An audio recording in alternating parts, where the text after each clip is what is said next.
देश भर में महिलाओं और बच्चियों की सुरक्षा सुनिश्चित करने एसयूएसआई ने प्रदर्शन किया। आपको बता दें कि यह प्रदर्शन ग्वालियर स्थित जायेंद्रगंज चौराहे पर किया गया, जहां छात्र संगठन और बच्चे, महिलाएं, पुरुष भी मौजूद रहे। यहां उपस्थित एसयूएसआई कम्युनिस्ट पार्टी के सदस्यों ने भी अपनी अपनी बात रखी और लोगों को जागरूक होने की अपील भी की गई है। बता दें कि जैसे हम सब जानते हैं कि दिन प्रतिदिन महिलाओं और बच्चियों पर अपराधों की घटनाएं बढ़ती ही जा रही हैं और जनता मुक्त दर्शक बनी हुई देखती ही रहती है और पुलिस प्रशासन और देश की सरकार भी चुप्पी साधी रहती है। ऐसे अपराधियों को बढ़ावा दे रही है, जिससे लोगों में काफी रोष व्याप्त है, जिसके चलते यह प्रदर्शन किया गया। लोगों को एकजुट होकर ऐसे लोगों के खिलाफ खड़ा होने और महिलाओं बच्चियों की सुरक्षा के लिए यह प्रदर्शन भी किया गया है। आज 6 अक्टूबर को एसयूसीआई कम्युनिस्ट पार्टी के द्वारा मध्य प्रदेश में सभी जिलों में राज्यव्यापी विरोध प्रदर्शन दिवस के रूप में ये मनाया जा रहा है, क्योंकि प्रदेश में लगातार पिछले कई दिनों से अखबारों के माध्यम से जो घटनाएं रिपोर्ट हुई हैं, चाहे वो अशोकनगर का साड़ोरा हो या उज्जैन की घटना हो या अशोकनगर की घटना हो या फिर भोपाल की घटना हो, शिवपुरी में घटना हो रही है। आज ही बैतूल की घटना सामने आई है, जब 8वीं क्लास की बच्ची के साथ उसके साथ में पढ़ने वाले बच्चों ने जो है गैंगरेप किया है 8वीं क्लास की बच्ची के साथ। तो ये एक तरह की अनवरत असीमित संख्या जो है ये हम रोज ही अखबारों में पढ़ रहे हैं। इसकी जो वजह है, असली वजह है कि शराब, नशा, अश्लीलता, जिस पर रोक लगनी चाहिए और सरकारों के द्वारा जिस तरीके से कोई भी अपराध सामने आने पर तुरंत कार्रवाई होनी चाहिए, अपराधियों को पनिश किया जाना चाहिए, कानून का, पुलिस का एक खौफ होना चाहिए अपराधियों के मन में।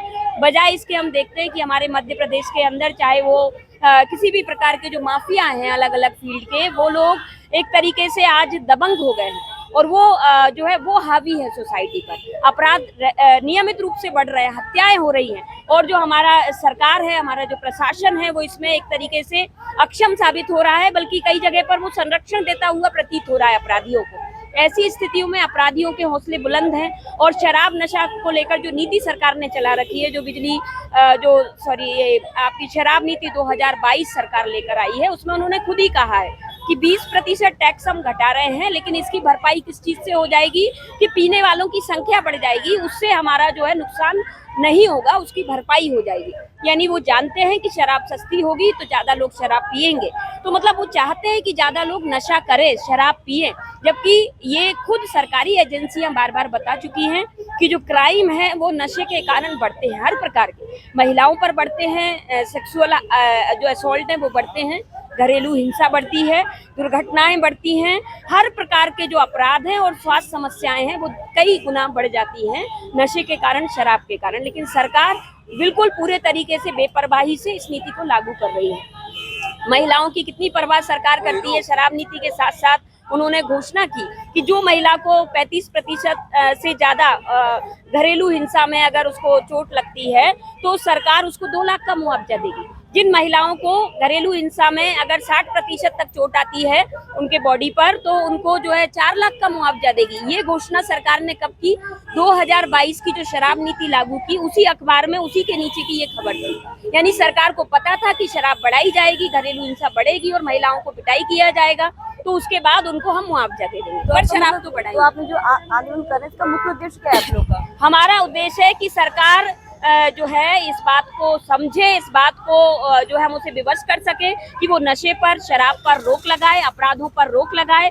अभी जो वर्तमान में हम देख रहे हैं कि सरकार पूरे तरीके से इस मामले को इग्नोर किए हुए है और जो आम जनता है वो भी इसमें जिस पैमाने पर अपना रोष व्यक्त करना चाहिए उसके लिए सड़कों पर नहीं आ रही है, लेकिन अंदर ही अंदर जो है लोगों में बहुत गुस्सा है, तकलीफ है। आज भी हम देख रहे हैं कि राह चलते लोग हमारे साथ यहाँ प्रदर्शन में रुककर खड़े हो रहे हैं, अपनी बेटियों को खड़ा कर रहे हैं, स्कूल से लेकर आ रहे हैं, उनको साथ में खड़ा कर रहे हैं कि यहाँ पर रुको, इस प्रदर्शन में शामिल हो। क्यों? क्योंकि सबके अंदर तकलीफ है, सभी को डर है कि हमारी बच्चियों के साथ कुछ गलत हो सकता है। आंकड़ों की जो स्थिति है मध्य प्रदेश के अंदर 2020 में जहां 24,000 से ज्यादा रेप केस दर्ज हुए, वही जो है 2021 में 31,000 रेप केस दर्ज हुए।